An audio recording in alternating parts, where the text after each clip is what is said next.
D'abord, merci de m'inviter. C'est vrai que c'est un cadeau et en même temps un peu empoisonné parce que c'est vrai que c'est après le déjeuner. Mais ce qu'on a convenu ensemble, c'est qu'on va se dire les choses telles qu'elles sont. Et je vais éviter, si tant est que ça m'arrive, de la langue de bois. Donc, alors je précise quelque chose que j'ai oublié de dire, merci de le rappeler, c'est qu'on a appelé Hard Question cette conversation parce qu'en fait on s'est découvert des valeurs communes. Jean-Luc et moi, notamment une émission de la BBC il y a quelques années, Hard Talk de Tim Sebastian, un journaliste incroyable. Alors j'ai pas encore ses moustaches, mais j'y travaille. Voilà, parenthèse fermée. Eh ben, pour répondre très directement, si tu veux, il y a deux mots pour définir un peu cette expérience, pour faire court, hein, parce que ça fait 4 ans maintenant que je suis tombé dans le bain des agences. Le premier, c'est la passion, parce que c'est absolument passionnant de participer à la transformation d'un métier. Ce métier d'agence média, moi j'arrive dans l'agence qui avait inventé le métier comme une centrale d'achat. Et aujourd'hui, Dieu sait si on est encore appelé centrale d'achat par beaucoup de nos clients, on essaie quand même de faire un autre métier. Et pas uniquement de l'achat d'espace, on essaie de conseiller de plus en plus et de travailler sur des réflexions un peu plus larges pour nos clients. Donc ça, c'est le côté très, très passionnant. Passionnant aussi parce que moi, j'ai travaillé dans l'industrie, comme tu l'as signalé, donc j'avais un produit qui sortait des usines tous les jours, c'était le même, des standards. Là, le produit, si tant est qu'il y a un produit, c'est ce qu'on fait avec les équipes, donc c'est un métier où 75% de la valeur, ce sont des gens, et ça, c'est formidable. Alors, un deuxième mot, c'est passionnant, mais le deuxième mot, c'est pression. C'est un métier dans lequel il y a une pression, je dirais permanente, mais ça, je crois que tous ceux qui ont de près ou de loin touché à ce métier le savent, parce qu'on est un peu en bout de chaîne de l'histoire, donc forcément, tout arrive chez nous.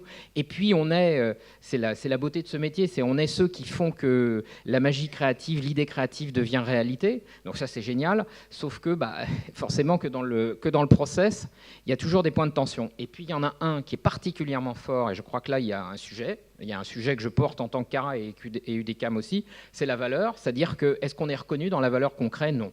La réponse est non. Il y a une pression extrêmement forte qui vient des équipes, des organisations, je pense qu'il y en a dans la salle et je suis très heureux un jour de faire un débat avec elles, des organisations procurement. J'ai moi-même été annonceur, donc je vois très bien ce que ça peut être le procurement, mais j'ai eu la chance de travailler avec des procurement qui avaient une vision qui était, c'est pas forcément celui qui est le moins cher qui est le meilleur. Et malheureusement, je vois trop de procurement aujourd'hui qui pensent que tout se vaut, que tout est égal, que le GRP c'est la même chose, que le conseil c'est pareil, qu'une tête égale une tête, et donc que le prix ça doit être le même pour tout le monde, voire même que le prix ça doit être même moins cher que le prix d'avant. Et donc toutes les compétitions qui se multiplient, vous savez, Procter, 22 ans qui n'ont pas changé d'agence. De temps en temps, je ne sais pas s'il y a des Starcom ici dans la salle, mais j'ai tendance à dire à mes amis de Procter, bon, il faudrait quand même peut-être regarder ailleurs. Mais 22 ans, quand vous voyez que je ne donnerai pas le nom d'un annonceur ici qui fait un pitch tous les ans, il y a peut-être un équilibre à trouver. Est-ce qu'on est obligé, donc, est-ce que c'est un pitch ou est-ce que c'est une pression pour faire baisser les prix d'un marché? Et on sait quelle influence ça peut avoir sur les médias et sur le reste de l'économie dans laquelle on opère. Voilà.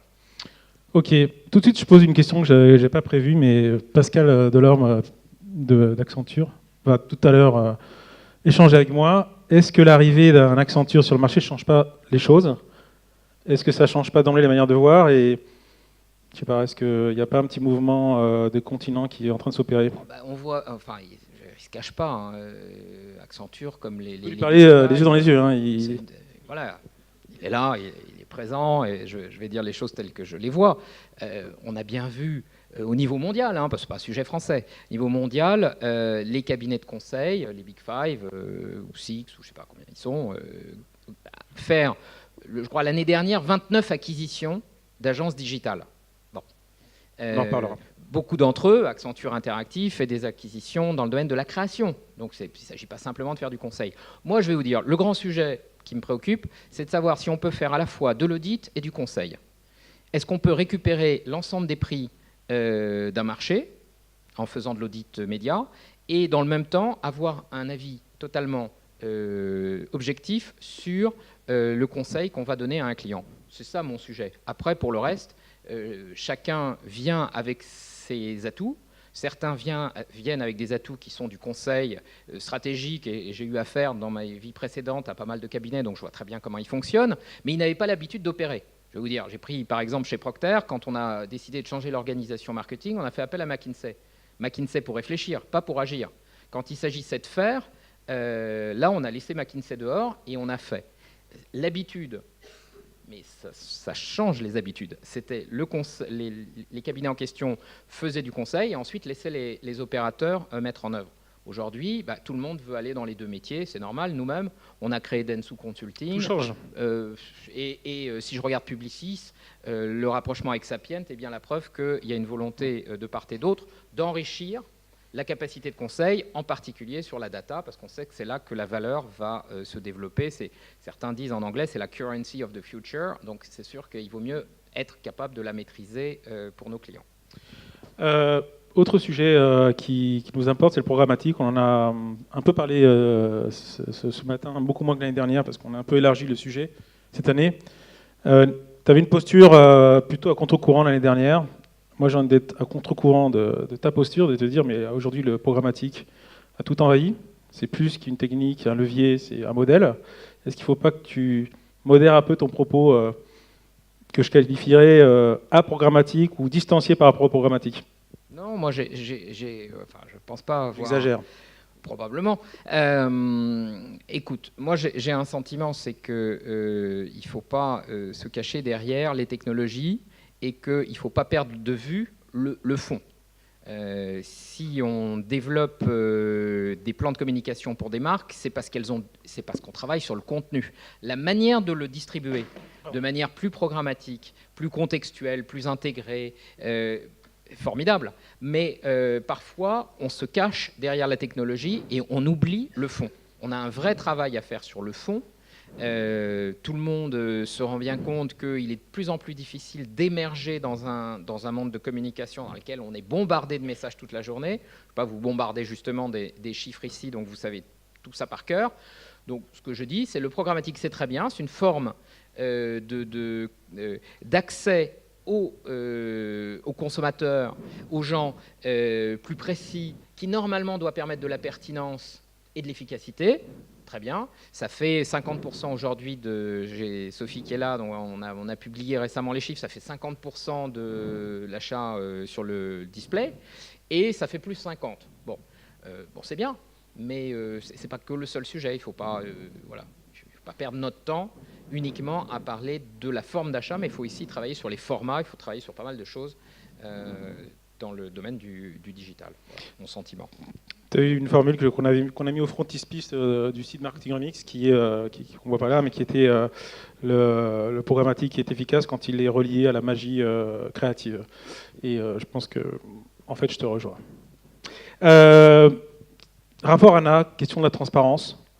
Et ça a fait quand même un peu de mal aux agences médias, on ne peut pas dire le contraire. Des agents du FBI ont été mandatés, on a découvert qu'il y avait de la fraude. Et quand on parle de fraude, pas seulement de technologie, mais vraiment d'agences, médias, si je pousse jusqu'au bout, les conclusions les plus dures. Comment tu réagis à ça? Est-ce que les agences médias doivent se rénover de ce point de vue? Ça arrive au moment où Pierre-Jean arrive dans la salle, donc c'est très bien. Pierre-Jean Bozo de l'UDA. Pierre-Jean entendra mon propos, il ne sera pas surpris. Pour moi, il y a beaucoup d'amalgame dans tous ces sujets. On mélange la fraude qui vient de robots qui créent des impressions qui n'existent pas sur Internet, avec de la fraude qui serait celle pratiquée par des acteurs du marché comme les agences médias. C'est en tout cas, ça a été le propos de ce rapport. Je signale que depuis ce rapport, il y a quand même eu beaucoup de discussions. On est même à se demander s'il n'y a pas eu beaucoup de bruit pour rien sur le sujet de ce rapport de l'ANA. Après, le sujet de la transparence. Je pense qu'en France, on est quand même plutôt pas mal placé. On est le pays le plus régulé. Alors, l'ANA, je ne l'ai pas dit au début, mais c'est l'association des annonceurs américains. C'est l'une des deux puissantes associations très significatives. Au Royaume-Uni et l'UDA en France réclament de la transparence de manière différente, puisqu'ils ne sont pas dans un contexte de régulation qui est identique. Il y avait cette idée de créer un contrat type. Pour en parler avec mes collègues anglais, finalement, cette idée, elle a un peu de mal à aboutir parce que c'est assez complexe de mettre tout le monde dans le même lot et arriver à trouver un contrat standard pour ces métiers, alors que les prestations, finalement, sont de moins en moins standards. Moi, je crois simplement, si vous voulez, qu'il y a sur ces sujets la loi et le contrat.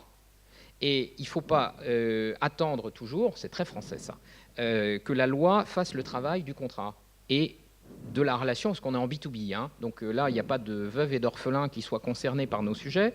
On est dans une relation entre des acheteurs très professionnels, j'ai évoqué à quel point ils l'étaient, et des organisations qui, elles aussi, le sont. Donc, dans le contrat, et sur le programmatique, si on revient à ce sujet-là, parce que c'était un sujet de transparence, le programmatique, est-ce que les trading desks des agences médias et des groupes de communication ont des pratiques non transparentes? C'est déjà transparent de savoir que quand un trading desk opère pour un client, il sait qu'il appartient à tel groupe ou à tel autre. Donc il y a une transparence absolue déjà sur les liens capitalistiques, petit 1. Donc petit 2, le marché n'est absolument pas un marché avec une position dominante d'un acteur, il est totalement fragmenté, et quelque annonceur que ce soit, et j'en ai beaucoup dans mes clients, qui parfois disent j'ai envie de travailler avec votre trading desk, et j'ai pas envie, ou j'ai envie sous telle et telle condition, et tout ça c'est le marché, et c'est bien normal, et il y a une régulation naturelle du marché qui va pousser à quoi? À plus en plus de transparence. Maintenant, pour reprendre le titre de Mazarine Pinjot, du bouquin de Mazarine Pinjot, il ne faut pas tomber dans la dictature de la transparence. Parce qu'à force de parler de transparence sous tous les tons, on ne sait plus bien de quoi on parle. Et il faut peut-être laisser aussi, je ne vois pas pourquoi, l'économie des médias et de la communication et des agences serait une sorte d'économie exclusive dans laquelle on découpe tout, on regarde la marge que je fais, combien j'en fais, si j'en fais pas. Pourquoi dans l'automobile, pourquoi dans d'autres secteurs, on n'impose pas les mêmes règles? Parce qu'il y a 20 ans, un certain nombre d'acteurs dans ce marché ne se sont pas bien tenus et que d'un point de vue politique, il y a un certain nombre de gens qui ne se sont pas bien comportés. On fait peser à ce secteur encore toute la responsabilité de ce qui a pu se passer il y a 20 ans. Je pense qu'il serait peut-être, depuis 20 ans, il s'est passé beaucoup de choses et il serait peut-être temps de revisiter un certain nombre de sujets. Et le sujet de la transparence et de la loi Sapin est probablement un sujet qui mériterait d'être revisité. Le temps file, moi j'ai plein de questions. Il y en a une, tu as évoqué plusieurs points, mais il y en a une, je pense, assez importante, c'est le rôle des GAFA. On a eu tout à l'heure Amazon, le poids des GAFA Amazon qui parlait. Est-ce que les GAFA ne réduisent pas finalement la marge de manœuvre et le rôle des agences médias à 80% dans le mobile, 80% c'est Facebook et Google, donc quelle optimisation il y a à faire? On sait que la croissance dans la publicité, elle est très majoritairement aujourd'hui tout levier confondu, Facebook, Google, Amazon. Quand on sait à quelle vitesse ils ont grossi, par exemple en France, ça va devenir aussi un certain très gros acteur. Est-ce que votre marge n'est pas réduite quasiment à très peu? À très peu face aux GAFA. Est-ce que vous avez une marge de manœuvre? Est-ce que ça ne met pas en crise votre modèle, en tout cas sur le digital? Je ne dis pas sur le offline, mais sur le digital. Ce sera la dernière question très bien. Un peu salée. C'est une question qui est un peu large quand même. Hein, si tu mais il faut répondre en 5 secondes. Je vais y répondre vite, mais je pense que ça n'est pas qu'un sujet d'agence. Le sujet des plateformes et de leur poids dans l'économie numérique et dans la communication, ça n'est pas qu'un sujet. J'allais dire c'est presque le dernier des sujets, le sujet des agences. Si elles ne sont pas pertinentes, elles disparaîtront, pointe à la ligne, et il n'y aura pas grand monde pour s'en préoccuper. Donc, mettons ça de côté. Le vrai sujet, c'est est-ce que dans une économie numérique, on peut avoir quelques acteurs qui détiennent 80 à 90% d'un marché? On dit que dans n'importe quel autre secteur, c'est une position dominante à partir de, je ne sais plus, c'est 30, 40... bon, là, on est à 80%. Ça fait peut-être beaucoup. Donc, il faut peut-être regarder dans quelle mesure... en fait, c'est assez simple. Il faut que les règles s'appliquent à tout le monde de la même façon. J'allais dire, on applique les règles de transparence au trading desk d'agence. Appliquons les règles de transparence à Google et à Facebook. Souvent, je vois trop d'annonceurs passer beaucoup de temps à regarder leurs agences et pas assez à questionner la transparence de Google et Facebook. Les règles de fiscalité doivent-elles s'appliquer de la même façon à tout le monde? Probablement que oui. Les contraintes qui s'appliquent aux acteurs de la télévision, par exemple, qui sont encore avec des régulations qui datent d'avant l'apparition du téléphone portable. Peut-être qu'elles peuvent aussi s'ajuster, s'assouplir pour leur permettre d'être compétitifs dans ce marché. Et puis, je vois Sophie qui est là, il nous faut aussi montrer que les acteurs français et européens des médias, parce qu'il ne faut pas bien faire la différence entre des médias de contenu et des plateformes d'accès à ces contenus. Les médias de contenu doivent montrer, parce que je pense que c'est indispensable pour recréer de la valeur, qu'ils sont respectueux de l'internaute, de la privacy, d'une expérience utilisateur qui soit la plus riche possible, de contenus qui permettent aux marques de s'exprimer de manière le plus safe possible. Enfin, net des courses, ce qu'on évoque avec Sophie et d'autres, et l'UDA d'ailleurs aussi avec Pierre-Jean, et tous les acteurs qui veulent s'y associer, l'idée d'un label qui puisse faire la différence entre les acteurs qui sont les plus vertueux et ceux qui le sont moins. Et je l'espère, ainsi convaincre les annonceurs que c'est sur ces acteurs-là qu'il faut investir. Alors cette excellente transition, on a fait notre petit moment de Hard Talk, je t'en remercie, je me suis amusé à être le Team Sébastien, ton Team Sébastien pendant quelques minutes. On passe à la suite avec Patrick, en jumeau statistique. On ne l'a pas dit encore. Et Sophie Poncin. Tu dois y aller ? Ah non, tu restes, de toute façon. On va laisser Patrick et Sophie discuter, puis après tu pourras intervenir, vu que vous avez monté ensemble un label. Bienvenue. Alors, je suis très content d'accueillir Sophie, parce qu'on a beaucoup discuté de ce label. Alors, tu l'as annoncé un peu lors des chiffres du premier semestre du SRI. Et je crois qu'une des premières questions, c'était est-ce qu'il a un nom, ce label ? Et je crois qu'il n'a toujours pas de nom, c'est ça ? Non, mais j'ai envie de parler d'écologie publicitaire, donc ça pourrait être un nom qui est dans cet univers. Voilà, on va réfléchir sur cette thématique.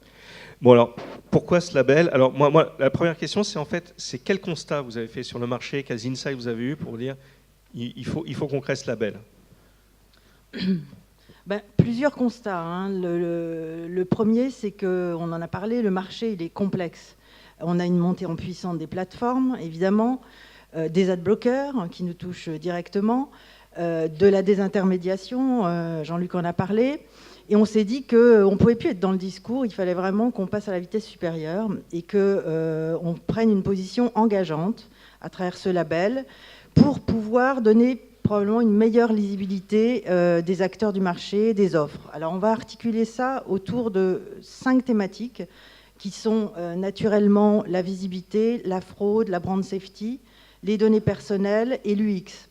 Et à partir de ces 5 thèmes, on définit des critères, c'est ce qu'on est en train de faire, avec beaucoup d'énergie, beaucoup de discussions animées dans nos groupes de travail. Et à partir de là, on prendra un tiers certificateur pour pouvoir finalement mettre en œuvre ce label. Et l'idée, c'est vraiment de pouvoir, comme disait Jean-Luc, faire le tri entre finalement hiérarchiser les acteurs du marché, parce qu'on est convaincu que toutes les impressions ne se valent pas, tous les acteurs ne se valent pas, et qu'à un moment donné, il faut être au clair avec ça. Alors, concrètement, comment on fait pour avoir ce label ? Comment ça va se passer en fait ? Je suis un média, je vais avoir ce label. Alors là, on le fait dans le cadre du collectif SRI, donc les 28 régies et l'UDECAM. Et donc ces 28 régies seront auditées à travers finalement cette grille qu'on va établir. Après, on peut tout à fait imaginer que d'autres régies veuillent se faire labelliser par le tiers certificateur. Ça, c'est tout à fait possible. Et je suis contente d'entendre que Jean-Luc a dit que finalement les régies qui seront les bons élèves tireront le maximum d'investissement du marché dans un futur proche. C'est ce que je souhaite, c'est ce que je recommande, et je vois Pierre-Jean être acquiescé sur le sujet. C'est en effet ce qu'on va encourager. Après, voilà, le marché se régule de lui-même, mais on essaie de l'aider à se réguler. En tout cas, clairement, pour les régies du SRI, on veut récupérer des parts de marché et de la valeur. Ça, c'est clair. Et on sent bien qu'on est un petit peu au bout des discours. Il faut du pragmatique, il faut du mesuré. Et aujourd'hui, la chance qu'on a, c'est que ce marché se premiumise. On a des critères et des mesureurs qui sont là pour justement donner finalement matérialiser finalement ces différents critères. Et donc, on sent bien aussi qu'au niveau des annonceurs, toutes les demandes maintenant sont accompagnées de critères très exigeants sur la visibilité notamment, mais pas que. Donc à un moment donné, on pense être ceux qui sont à même d'être le plus engageants sur ces critères. Quand tu parles des auditeurs et des mesureurs, vous avez travaillé avec un certain nombre d'organismes ou de sociétés privées. Tu peux dire un peu plus précisément le scope? Les mesureurs, il y en a plusieurs. C'est-à-dire que, j'ai envie de dire, pour les régies, elles sont imposées souvent par les annonceurs qui travaillent eux-mêmes avec des mesureurs. Là, on parle d'un tiers certificateur qui pourrait être Veritas, qui pourrait être un autre, qui soit donc à même de mettre en œuvre la grille qu'on aura établie. Alors, quels effets aussi très concrètement vous attendez de la mise en place de ce label en fait? Je le disais, regagner des parts de marché, parce que bon, on est quand même face à un duopole qui grossit et c'est pas simple. Mais il faut le voir un peu comme un New Deal entre les différents acteurs du marché, d'une part, et ça permettra justement d'incarner ce que je disais tout à l'heure, une forme de nouvelle écologie de la pub digitale. C'est ça l'ambition. Très très joli terme. Très très joli terme. Nouvelle écologie de la pub digitale. Tu veux ajouter quelque chose, Jean-Luc? Non. Je peux juste dire que je pense que c'était nécessaire qu'on prenne cette initiative et que, je sais pas qui est dans la salle, mais j'encourage toutes les organisations à essayer de nous rejoindre parce qu'il faut que cette initiative soit la plus large possible. Et je sais que certains ont pu considérer qu'on était parti un peu en avant, etc. Mais il faut bien que quelqu'un parte. Et je trouvais que c'était bien que le SRI et l'UDECAM se lancent, s'appuient aussi sur des initiatives qui étaient déjà prises. L'ARP avait pris un certain nombre d'initiatives, le CESP sur la visibilité. Donc on ne va pas réinventer ce qui existe déjà, mais on va essayer de coordonner l'ensemble des actions des différents acteurs du marché pour sortir vite. C'est pour ça qu'on s'est fixé une échéance. Alors, je ne sais pas si on arrivera à la tenir, mais on s'était fixé comme échéance d'être prêt fin d'année pour pouvoir commencer le processus de certification à partir de janvier. C'est important ce que tu dis, effectivement, c'est vraiment une démarche qui vient on top des initiatives internationales qui sont indispensables. Je pense à Coalition for Better As ou les nouveaux formats de l'IAB, l'ARP, tu l'as cité. Donc c'est vraiment, au travers de notre organisation très opérationnelle, d'être complètement raccord avec ces démarches. Okay. On a fait le tour. Juste peut-être une dernière question sur les autres chantiers du SRI cette année, Sophie. Alors, les grands chantiers, ça va pas mal nous occuper, pour être clair. Mais